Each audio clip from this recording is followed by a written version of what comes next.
Hi అండి, welcome to Valli silks Ameerpet. ఇప్పుడు పెద్దవాళ్ళు కట్టుకునే కాటన్ చీరలు చూపిస్తారు చూడండి. చిట్టునాడు కాటన్ అనమాట. గంగా జమున బార్డర్ వస్తుంది. ఇది బాడీ డిజైన్ చూడండి. స్మాల్ థ్రెడ్ బుట్ట వస్తుంది.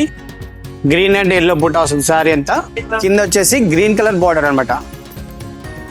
పైన వచ్చేసేమో ఎల్లో కలర్ బార్డర్. దీన్ని ఏమంటారంటే గంగా జమున బార్డర్ అంటారండి ఎక్కువగా. ఇది వచ్చేసి పళ్ళు మేడం. పళ్ళులో ఇలా లైన్స్ ఇస్తారనమాట. పెద్దవాళ్ళకి ఏంటంటే గోల్డ్ ఎక్కువగా ఇష్టపడరు కాబట్టి ఇలా లైన్స్ వస్తుంది అనమాట. బ్లౌజ్ ప్లెయిన్ వస్తుంది. ఇది మార్కెట్లో వచ్చేసి 1700 ఉంటుందండి. ఇన్స్టాలో వచ్చేసి అది 1400 పడుతుంది. ఓన్లీ వల్లీ నిజాయితీ ధర వచ్చేసి ఓన్లీ 1100 రూపీస్ మాత్రమే, 1100 రూపాయలు మాత్రమే అండి. ఇలాంటి సారీ మార్కెట్లో మీకు ఎక్కడ దొరికినా సరే ఈ క్వాలిటీ ఈ రేటుకి దొరికితే మీ డబ్బు వాపస్ ఇస్తామండి. ఇది మాత్రం 100% గ్యారంటీ మేడం. వచ్చేయండి మేడం, ఇంకెందుకు ఆలస్యం. వల్లీ సిల్క్స్ అమీర్పేట్, హైదరాబాద్.